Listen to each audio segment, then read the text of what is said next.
વલસાડ રેલવેને લગતા આ ગંભીર મુદ્દાઓનું નિરાકરણ આવશે ખરું?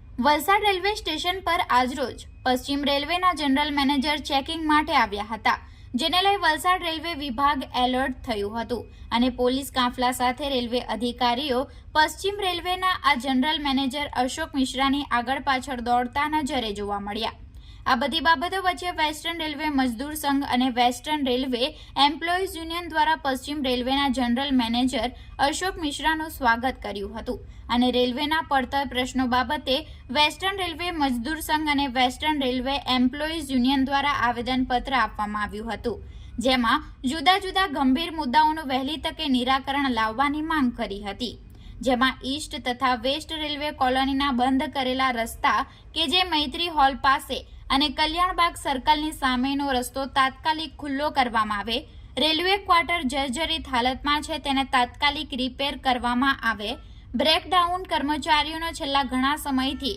ઓવરટાઈમના બાકી નાણાંની ચૂકવણી તાત્કાલિક કરવામાં આવે, મેમુ ટ્રેન ડ્રાઈવર એકલો જે વિરારથી ટ્રેન ચલાવે છે તેને વલસાડમાં રિલીફ કરવામાં આવે જેથી પેસેન્જરની સલામતી જળવાઈ રહે, દરેક વિભાગમાં ખાલી જગ્યા ભરવી તથા લોકો સાઈડમાં 125 કર્મચારીની વેકેન્સી ખાલી છે તે તાત્કાલિક ભરવામાં આવે, ટીએમસી વિભાગના કર્મચારીઓ છેલ્લા 1 વર્ષથી સલંગ નાઇટ ડ્યુટી કરાવવામાં આવે છે જે કાયદા વિરુદ્ધ છે, જે તાત્કાલિક સલંગ નાઇટ ડ્યુટી બંધ કરવામાં આવે।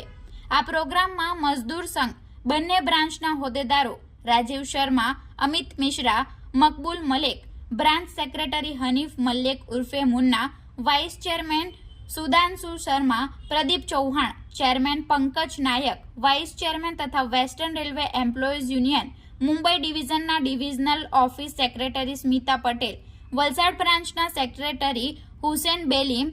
ચેરમેનો બિસન્સ, સિવન કોનાર, લેબિન જેકોબ, ભરત સોલંકી, પ્રકાશ ચંદ, રામ ભરત, કનૈયા સોલંકી અને યુનિયનના અન્ય કાર્યકર્તાઓ હાજર રહ્યા હતા।